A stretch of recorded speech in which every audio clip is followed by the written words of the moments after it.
Limbic system के बारे में। इससे पहले हमने ब्रेन के पार्ट को कवर कर लिया था कि ब्रेन के कितने पार्ट होते हैं, जिसमें हमने ब्रेन के पार्ट में देखा था फोर ब्रेन को, मिड ब्रेन को और हैंड ब्रेन को। आगे हम देखेंगे लिम्बिक सिस्टम को। तो ये जो लिम्बिक सिस्टम है ना, ये लिम्बिक सिस्टम सेरेब्रम का ही पार्ट होता है। ठीक है, इसको हम लोग इमोशन ऑफ ब्रेन कहते हैं। क्या कहते हैं इसको? इमोशन ऑफ ब्रेन कहते हैं, क्योंकि यहाँ से हमारी जो इमोशन है वो क्या होती है, कंट्रोल होती है। तो ये जो हमारा जो लिम्बिक सिस्टम है ना, वो दो चीज़ों से मिलके बनी होती है। पहला बेसल न्यूक्लियाई, ठीक है, बेसल न्यूक्लियाई, और दूसरा है हाइपोथैलेमस। हाइपोथैलेमस और बेसल न्यूक्लियाई जो है आपस में मिलता है तो क्या बनाता है, लिम्बिक सिस्टम बनाता है। क्या बनाएगा? लिम्बिक सिस्टम बनाएगा। ये बेसल न्यूक्लियाई क्या होती है? तो बेसल न्यूक्लियाई जो है ना, वो सेरेब्रम के अंदर बेसल न्यूक्लियाई का ग्रुप होता है। मतलब ये जो बेसल न्यूक्लियाई है ना, वो सेरेब्रम के बेस पर प्रेजेंट होता है, इसलिए इसको हम क्या बोलते हैं, बेसल न्यूक्लियाई। मतलब देखिए इस डायग्राम में दिखाई दे रहा होगा आपको कि ये जो नर्व का जो गुच्छा है ना, ये जो नर्व का गुच्छा है जो कि मेडुला से होते हुए कहाँ आ रही है, सेरेब्रम में आ रही है। तो बहुत सारे नर्व हमको दिखाई दे रहा है। तो ये जो नर्व है, ये जो नर्व हमको दिखाई दे रही है, तो इसका जो ये न्यूक्लियस वाला जो पार्ट है ना, इसका जो न्यूक्लियस वाला पार्ट है, इसको एक साथ, पूरे एक साथ मिला के हम इसको क्या बोल देते हैं, बेसल न्यूक्लियाई बोलते हैं, है ना, क्योंकि ये सेरेब्रम के बेस पे प्रेजेंट होता है ना। और बेसल न्यूक्लियाई और हाइपोथैलेमस दोनों को एक साथ मिला के, ये बेसल न्यूक्लियाई है और ये हाइपोथैलेमस है, दोनों को एक साथ मिला के क्या बोलेंगे, लिम्बिक सिस्टम। अब ये लिम्बिक सिस्टम है, इसका वर्क क्या है? ठीक है, तो इस लिम्बिक सिस्टम के वर्क को देखते हैं। तो ये जो लिम्बिक सिस्टम है ना, ये लिम्बिक सिस्टम जो हमारा जो प्लेजर है ना, उसको जनरेट करने का काम करता है। जो फियर है, डर है, उसको जनरेट करता है। जो पेन है हमारा, उसको जनरेट करेगा। और रेज, जो गुस्सा है, उसको क्या करता है, जनरेट करने का काम करता है। तो ये जो लिम्बिक सिस्टम है, लिम्बिक सिस्टम में एक पार्ट पाया जाता है ना, जिसको हम लोग क्या बोलते हैं, एमेक्डेला बोलते हैं। क्या बोलते हैं? एमेक्डेला। ठीक है, ये लिम्बिक सिस्टम का पार्ट होता है। और ये जो एमेक्डेला है वो क्या काम करता है, ये एमेक्डेला गुस्सा और डर, ठीक है, इन दोनों को जनरेट करने का काम करता है। ठीक है, तो ये लिम्बिक सिस्टम के बारे में एक जानकारी हो गई। फिर आगे हम लोग देखते हैं डिकसेशन ऑफ पिरामिड। ठीक है, डिकसेशन ऑफ पिरामिड किसको बोलते हैं, तो इसको भी देखते हैं कि क्या होता है डिकसेशन ऑफ पिरामिड।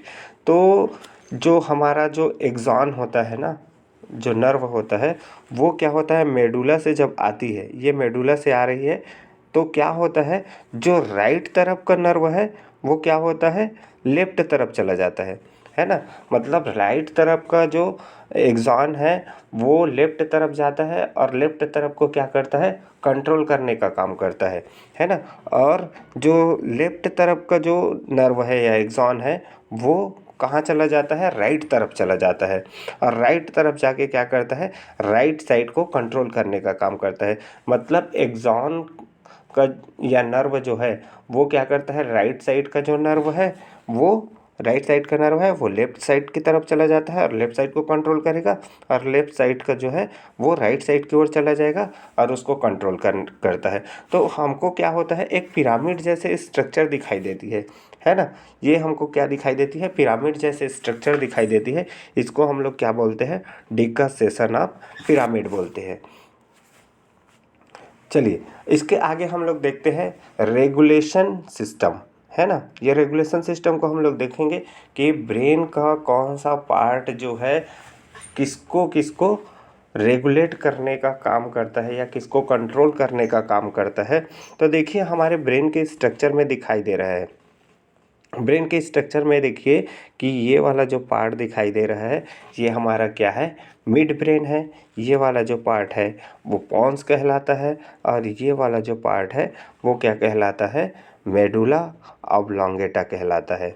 ठीक है, तो ये जो मिड ब्रेन वाला पार्ट है उसमें क्या क्या चीज़ें पाई जा रही है, यहाँ पर देखो 4 उभार जैसे संरचना दिखाई दे रहा है। ये 4 उभार जैसे, इसको हम लोग क्या बोलते हैं, इसको हम लोग बोलते हैं कॉर्पोरा क्वाड्रिजेमिया। और इसी में क्या होता है, ये सामने की ओर 2 और स्ट्रक्चर दिखाई दे रही है। ठीक है, इसको हम लोग क्या बोलते हैं, सबस्टेनिका नाइग्रा बोलते हैं। ये जो सबस्टेनिका जो नाइग्रा है वो क्या काम करता है, ये डोपामीन को रिलीज़ करने का काम करता है। ठीक है, तो हमारा जो डोपामीन है वो कहाँ से निकलता है, सबस्टेनिया नाइग्रा से निकलता है, जो कहाँ पर प्रेजेंट होता है, मिड ब्रेन का पार्ट होता है। ठीक है, फिर अगला आते हैं हम लोग पॉन्स में। पॉन्स में आते हैं तो पॉन्स में हम लोग देखते हैं कि ये पॉन्स के अंदर 2 सेंटर प्रेजेंट होते हैं। इन दोनों सेंटर को हम क्या बोलते हैं, देखिए पॉन्स के अंदर जो सेंटर अब हमको दिखाई दे रही है, ये वाला जो सेंटर है ना, ये वाला जो सेंटर है हमको दिखाई दे रही है, इसको हम लोग बोलते हैं न्यूमोटॉक्सिक सेंटर। ठीक है, न्यूमोटॉक्सिक सेंटर। और ये वाला जो पार्ट दिखाई दे रहा है ये है ना, इसको हम लोग क्या बोलते हैं, एपन्यूस्टिक सेंटर बोलते हैं। यही जो न्यूमोटॉक्सिक और एपन्यूस्टिक सेंटर जो होता है ना, वो किसको सिग्नल देता है, हमारे जो मेडुला ऑब्लोंगेटा में अलग अलग सेंटर प्रेजेंट है जो कि बॉडी के अलग अलग पार्ट्स को या अलग अलग आर्गन को क्या करता है, सिग्नल देता है। और सिग्नल दे के क्या करता है, उसको रेगुलेट करने का काम करता है या कंट्रोल करने का काम करता है। ठीक है, तो यहाँ पर देखो हमारे मेडुला ऑब्लोंगेटा में ना कुछ सेंटर प्रेजेंट होते हैं, जैसे ये वाले देखो, यहाँ पर क्या है, रेस्पिरेशन को कंट्रोल करने वाला सेंटर पाया जाता है। यहाँ पर देखिए ये वाली जो है वो कार्डियोवेस्कुलर सेंटर है जो कि हार्ट को कंट्रोल करने का काम करता है। स्नीजिंग सेंटर है, कफ सेंटर है। तो बहुत सारे सेंटर यहाँ पर क्या होते हैं, मेडुला ऑब्लोंगेटा में प्रेजेंट होती है। तो हमारी जो रेस्पिरेशन की जो प्रोसेस है ना, तो रेस्पिरेशन के प्रोसेस को जब कंट्रोल करना होता है तो पॉन्स में 2 सेंटर होता है।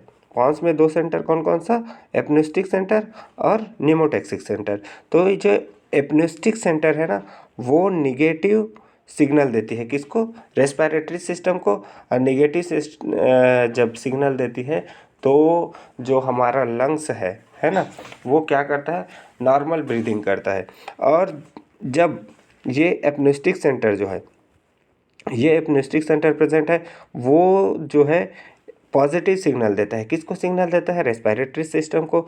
तो हमारा जो रेस्पिरेशन की जो रेट है ना, वो क्या हो जाती है, बढ़ जाती है। हमारी सांस लेने की जो क्षमता है, मतलब बहुत ही गहरी सांस लेने लगते हैं और जल्दी जल्दी सांस लेने लगते हैं।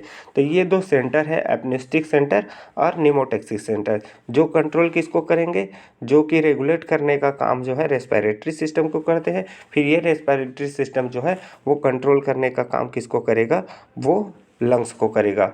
ठीक है, वैसे ही ये कार्डियोवेस्कुलर सिस्टम है। कार्डियोवेस्कुलर सिस्टम जो है हार्ट को सिग्नल देती है कि हार्ट बीट जो है ना, नॉर्मल है या फिर हार्ट बीट जो है बढ़ रही है उसको। तो ये हमारा रेगुलेशन सिस्टम है जो ब्रेन में प्रेजेंट है। ब्रेन के कहाँ प्रेजेंट है, मेडुला ऑब्लोंगेटा में प्रेजेंट होता है हमारा ये बहुत सारे जो सेंटर है वो। ठीक है, तो आज के वीडियो में बस इतना ही। Thank you.